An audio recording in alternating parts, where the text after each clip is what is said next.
4 जून से जब से देश के सामने नीट एग्ज़ाम के रिज़ल्ट्स आए हैं, प्री मेडिकल नीट एग्ज़ाम के रिज़ल्ट्स आए हैं, तब से देश भर के युवाओं में भारी गुस्सा है, भारी रोष है।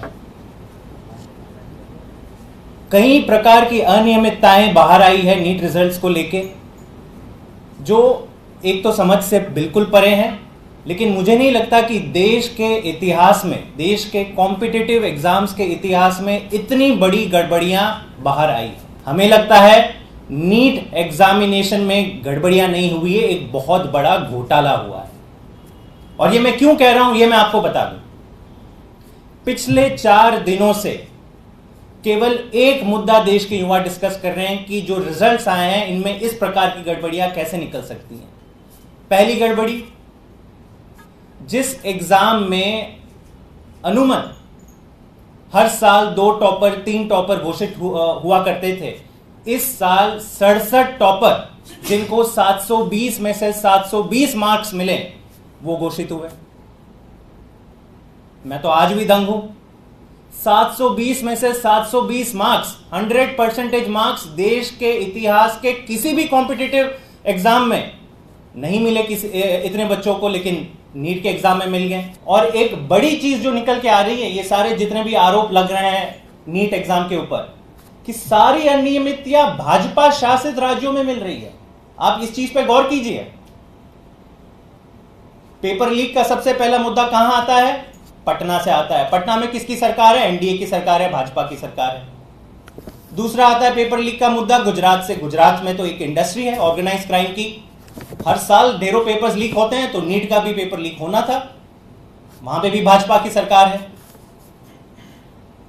हरियाणा के झज्जर सेंटर से जो सबसे बड़े सवाल वहां से पैदा हो रहे हैं, हरियाणा की सरकार किसके अंदर है? भाजपा के अंदर है।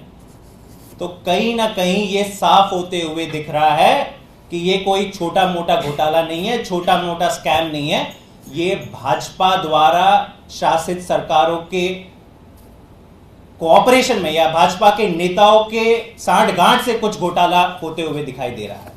नहीं तो वो पूरा ट्रांसपेरेंट तरीके से जारी करे ना। इन्होंने बताया 1563 बच्चों को ग्रेस मार्क्स मिले हैं। किस बच्चे को किस फॉर्मूला के तहत कितना टाइम लॉस हुआ, कितने ग्रेस मार्क्स मिले, पहले क्या थे, बाद में क्या थे। आप जब तक ट्रांसपेरेंट नहीं होगे पूरी तरह से, और फिर देश तय करेगा कि आपने सही किया या गलत किया। आज आप केवल बहाने दे रहे हो, जो सवाल पूछे जा रहे हो उनसे बच रहे हो।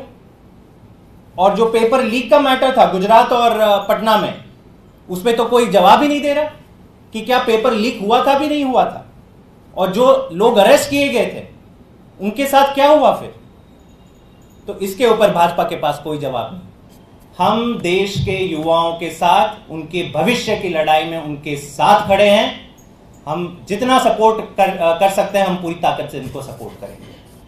दूसरा, हम माननीय सुप्रीम कोर्ट से कहते हैं कि इस मैटर का आप संज्ञान लीजिए। इस पूरे स्कैम में उच्च स्तरीय इन्वेस्टिगेशन होनी चाहिए, एसआईटी बनानी चाहिए, सुप्रीम कोर्ट की देखरेख में एक एसआईटी का गठन होना चाहिए। इससे कम अगर कोई जांच होती है, भाजपा की पुलिस या भाजपा की सीबीआई करती है, तो उस पर आज देश को विश्वास नहीं रहा है। वो केवल भाजपा के लोगों को बचाने का काम करेंगे। हम मांग करते हैं कि जितना बड़ा घोटाला हुआ है, 25 लाख युवाओं के भविष्य के साथ खिलवाड़ हुआ है, तो इसमें सुप्रीम कोर्ट के देखरेख में एक एसआईटी बननी चाहिए और दूध का दूध पानी का पानी होना चाहिए।